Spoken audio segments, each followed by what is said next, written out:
राधे राधे मित्रों। तो मित्रों, आप लोग राधा किशन के अपकमिंग एपिसोड में देखेंगे कि मित्रों, वीडियो शुरू करने से पहले अगर आप हमारे चैनल पर नए हैं और अगर अभी तक आप लोगों ने हमारे चैनल को सब्सक्राइब नहीं किया है तो चैनल को कर लीजिएगा सब्सक्राइब और बेल आइकन को ऑल पे करके प्रेस कर दीजिएगा, जिससे कि हमारी नई वीडियो का नोटिफिकेशन आपको मिल जाए। तो मित्रों, आप लोग देखेंगे कि देवी पार्वती कहती है, महादेव, कृष्ण के मस्तिष्क में क्या चल रहा है?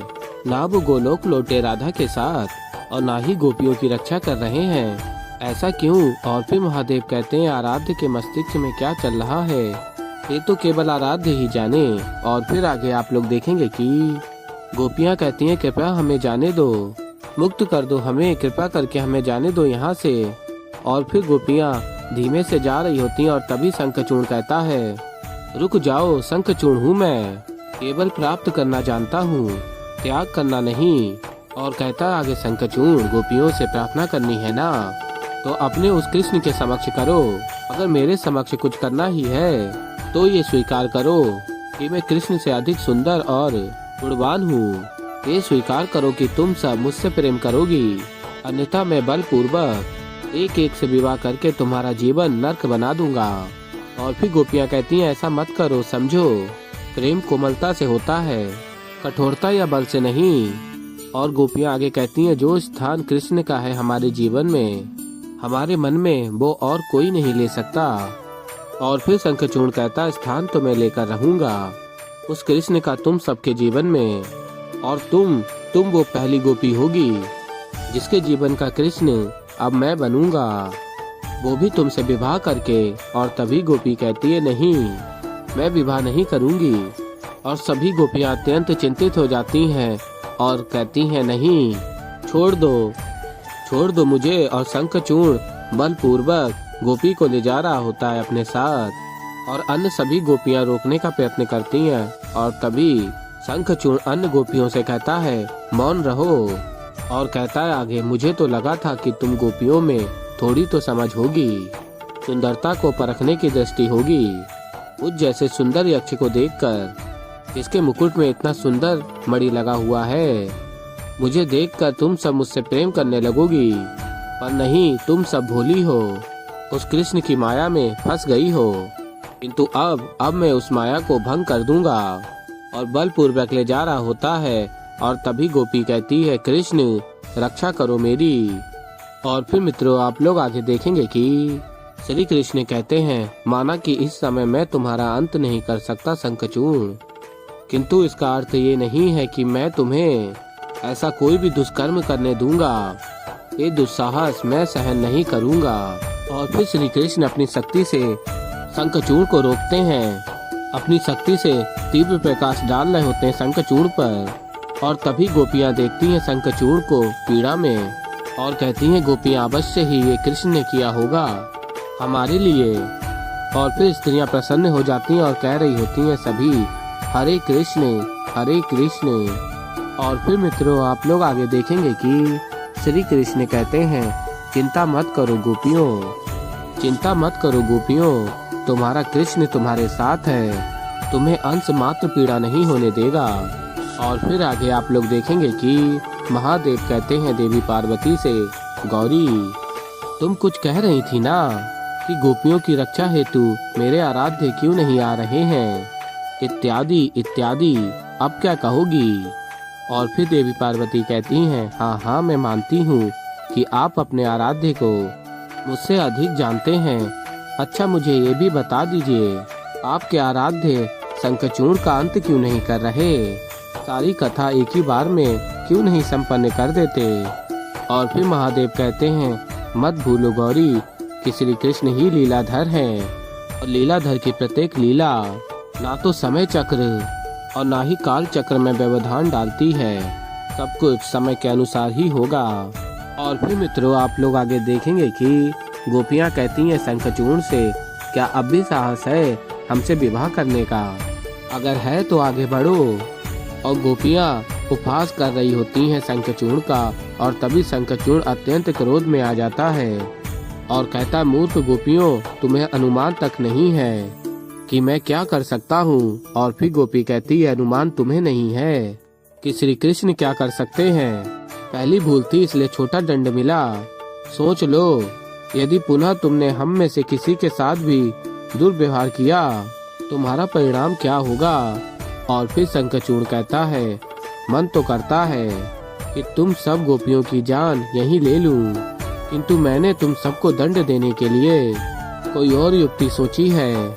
और फिर शंखचूड़ अपनी शक्तियों से गोपियों को बंदी बना लेता है। और फिर मित्रों, आप लोग आगे देखेंगे कि राधा कहती है गोपी से, कब तक आंसू बहाओगी सखी, सब ठीक होगा, बस धैर्य रखो।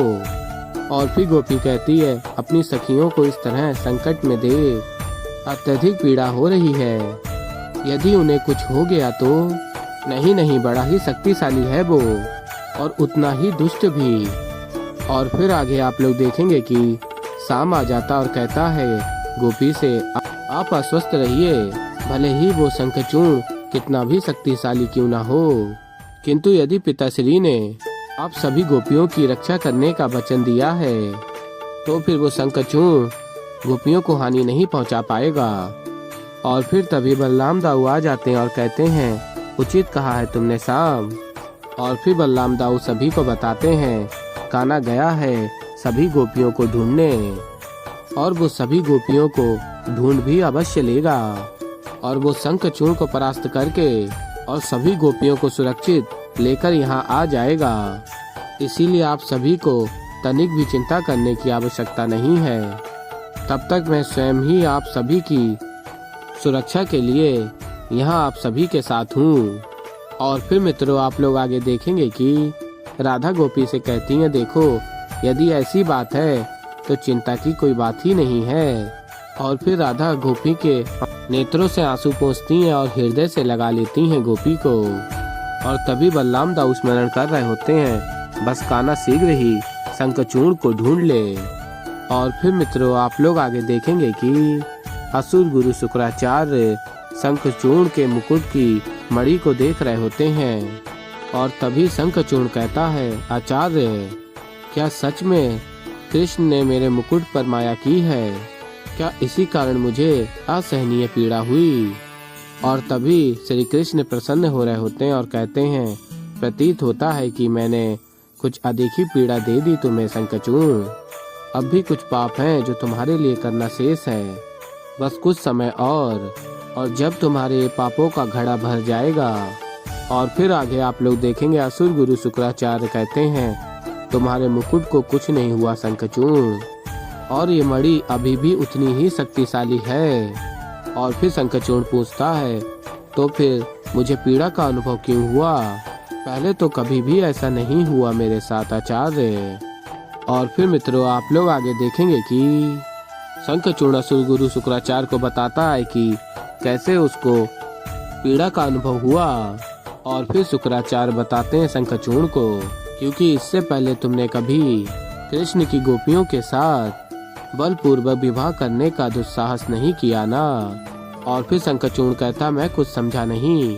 और फिर श्री कृष्ण कहते हैं, यही तो तुम्हारी समस्या है शंखचूड़, तुम समझते ही नहीं। अब सीधी सादी बात तुम समझे नहीं। राधा और कृष्ण की प्रिय गोपियाँ, इन्हें यदि क्षति पहुँचाने का प्रयास करोगे, बहुत बड़ा मूल्य चुकाना पड़ेगा। किंतु ये बात अब तुम्हें कौन समझाए? तुम तो वही समझोगे जो तुम समझना चाहते हो, जैसे अभी शुक्राचार्य तुम्हें समझाएंगे। और शुक्राचार्य कहते हैं शंखचूड़ से, दोष तुम्हारे मुकुट में नहीं और ना ही मणि में है, दोष है उस कृष्ण में। बहुत ही मायावी और धूर्त है वो।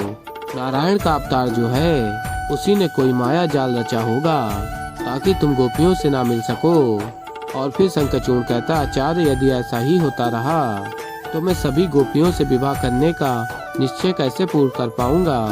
और फिर शुक्राचार्य कहते हैं, वो कृष्ण तुम्हें गोपियों से विवाह करने से रोक सकता है, परंतु ये रत्न में अब भी बहुत बल है। इस रत्न का प्रयोग करके तुम किसी भी रूप में किसी विशेष का हरण कर सकते हो, और कृष्ण तुम्हें नहीं रोक सकता। यदि उसे तुम्हें रोकना होता तो पहले ही रोक दिया होता। और फिर शंखचूड़ कहता, अब इस रत्न की शक्ति से मैं उस कृष्ण के नाक के नीचे से उसके ही किसी विशेष का हरण करूंगा। और फिर मित्रों, आप लोग आगे देखेंगे कि श्री कृष्ण कहते हैं, सत्य है, मैं अभी रोक नहीं सकता, क्योंकि ये समय मेरे कर्म करने का नहीं है, ये समय है दाऊ के कर्म करने का।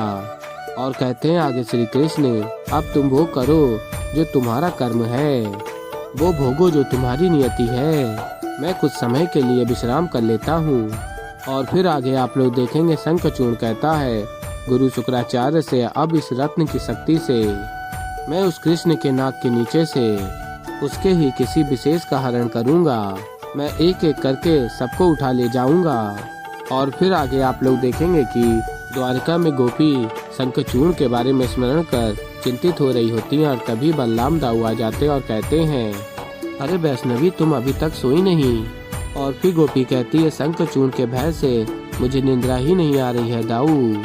और बताती है उसने कहा था कि वो एक एक कर सबको उठा ले जाएगा। और फिर बलराम दाऊ कहते हैं, देखो वैष्णवी तुमने मुझे अपना दाऊ कहा है ना, तो अपने दाऊ पर इतना विश्वास रखो, मेरे रहते वो शंखचूड़ तुम्हें कोई भी हानि नहीं पहुंचा पाएगा। मैं यहीं तुम्हारे कक्ष के बाहर ही पहरा दे रहा हूँ और रात्रि भर यहीं रहूंगा, इसलिए तुम निश्चिंत होकर सो सकती हो। जाओ जाकर तनिक विश्राम कर लो। तो ऐसे ही मित्रों आगे और भी बहुत कुछ देखेंगे। तो अभी के लिए इस वीडियो में इतना ही। तो मित्रों अगर आप लोगों को हमारी वीडियो पसंद आई हो तो वीडियो को कर दीजिएगा लाइक, चैनल पर नया है तो चैनल को कर लीजिएगा सब्सक्राइब। और मैं मिलता हूँ जल्दी आप लोगों को एक नई वीडियो के साथ। तो तब तक के लिए राधे राधे।